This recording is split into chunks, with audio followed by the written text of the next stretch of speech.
বিসমিল্লাহির রহমানির রহিম। আসসালামু আলাইকুম। আমি face to face Yasin Arafat. ঠিক খাবার নিয়ে প্রস্তুত, খাবো, কিন্তু খাওয়ার আগে একটু গল্প করি প্রতিনিয়ত।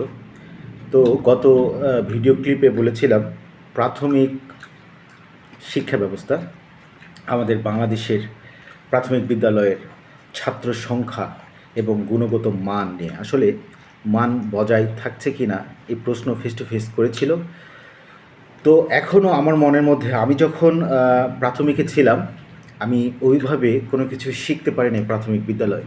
এটা আমার ব্যর্থতা এবং আমার মতো লাখ লাখ শিক্ষার্থীর ব্যর্থতা। আসলে প্রাথমিকে আমরা কী শিখছি, আমাদের শিক্ষাক্রমে পাঠ্যপুস্তক হয়তো ঠিক আছে, শিক্ষার মাধ্যমটাও হয়তো ঠিক আছে, সময় ঠিক আছে, পরীক্ষার মাধ্যমটাও হয়তো ঠিক আছে, কিন্তু ছাত্ররা ওই গুণগত মান, শিক্ষার যে মানটা তার মেমোরিতে নিতে পারছে কি না, এটাই হচ্ছে বিষয়।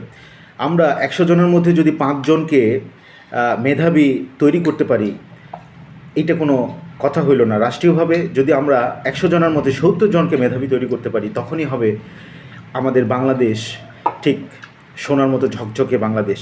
তো আমরা শিশু থেকে যদি গুরুত্ব না দিই, মানটা বজায় না রাখি, শিক্ষার গুণগত মান যদি ঠিকভাবে ওই ছাত্রের মধ্যে ঢুকিয়ে দিতে না পারি, তাহলে কিন্তু আমরা ব্যর্থ রাষ্ট্রে পরিণত হচ্ছি দিনের পর দিন। 56 বছরে আমরা তেমন কিছুই বাংলাদেশ থেকে পাই নাই।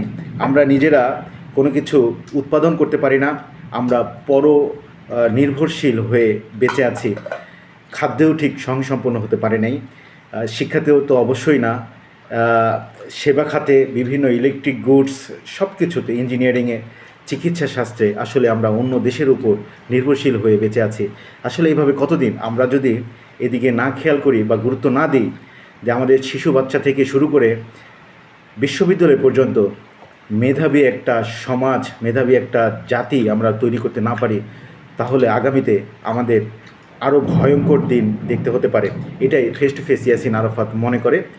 তো আমরা প্রত্যেকটা শিশুকেই ঠিক সমান গুরুত্ব দিব। কিন্ডারগার্টেনে যেভাবে পড়াশোনা করানো হয়, প্রাথমিক বিদ্যালয়ে, সরকারি প্রাথমিক বিদ্যালয়ে ঠিক একই রকমভাবে পড়াশোনা করানো হয় না। এটা আপনারা মানতে হবে, আমার সাথে একমত হইতে হবে।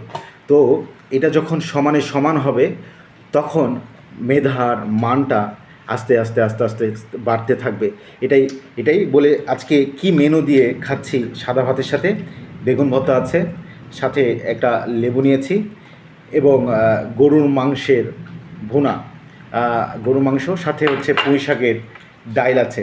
তো এইটা দিয়ে আমার পরিবার আজকে লাঞ্চ করবে, আমি লাঞ্চ এনজয় করব। ঠিক আপনাদের লাঞ্চগুলো খুব কোয়ালিটিফুল হয়েছে এই প্রত্যাশা রেখে আমি ইয়াসিন আরাফাত আপনাদের হাসিতে সবসময় থাকবো, এটা শিওর।